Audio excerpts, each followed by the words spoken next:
کله چې ستاسو کتاب سره مینه پیدا شو کنه دا کتاب به تاسو سره خبرې کوي چې سوچ نه پس به چاله جواب ورکړي کو تاسو نه څوک سوال وکي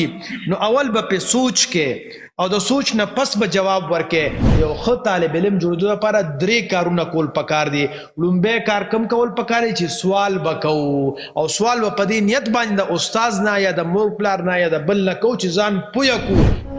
د خدای د پاره پښتنو سانونو پیژنئ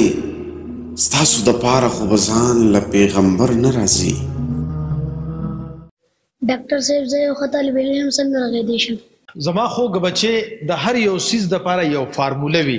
تاسو به کتلی په دې کور کې بس تاسو والد صاحب کله کله وایي چې مالا ماشاءالله دود پتی چې پخه کا دود پتی چې څه فارموله ده چې ماشاءالله د دې فارم خټینګ پیوي او د چار صدیق وګه ګوړ وي او خمزدار خوشبودار پتی وي لګلاچی پکې چولي او سمې او پسې او خټ کی نو هغه دود پتی چې جوړ شي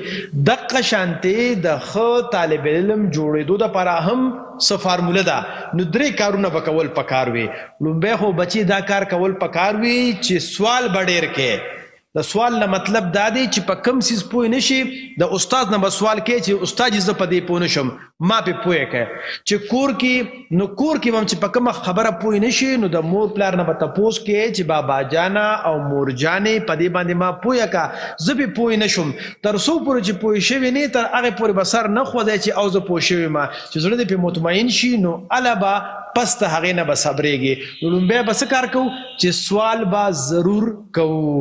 دویم به بچي دا کار کول غواړي چې سوچ نه پس به چاله جواب ورکړي کو تاسو نه څوک سوال وکي نو اول به په سوچ کې او د سوچ نه پس به جواب ورکړي خو چې کله د نه څوک سوال کوي نو په هغه کې به دا سوچ کې چې دې کس مانه دا سوال په ښه نیت باندې وکړو دا سوچ بکې دویم به دا سوچ کې چې د دې سوال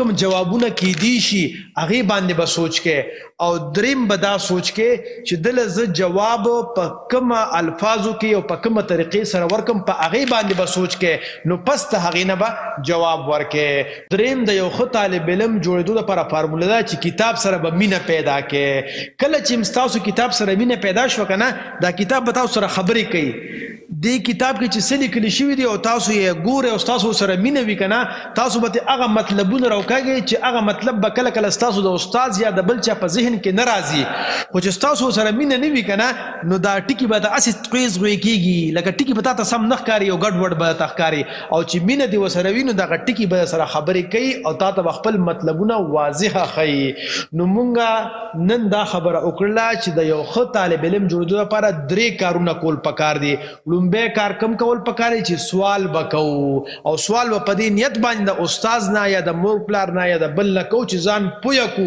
په دې نیت به نه کو چې بل انسان چپ کو دویم کله چې موږ نه څوک سوال وکړي نو سوچ به پې کوو او د سوچ نه برستو جواب ورکوو او دریم د کتاب سره به مینه پیدا کوو نو چې کله زموږ د کتاب سره مینه پیدا شي نو کتاب به موږ سره خبرې اترې کوي او موږ به یو ښه طالب علم جوړ شو ډاکټر صاحب تاسو ډېره مننه چې تاسو ما جواب راکړو لوی سړی شي بچي بریالي اوسي کامیاب شي السلام علیکم د سوات پوهنتون د سټوډنټانو لپاره یو زیری دی او هغه دا دی که چېرې فرض که تاسو ما سره په ټاک شوز کې حصه اخیستل غواړئ نو هم نن خپل رجسټریشن فارم فل کې او په وټساپ باندې هم رابطه وکړئ د خدای د پاره پښتنو سانونو پیژنئ ستاسو د پاره خو به ځان له پیغمبر نه راځي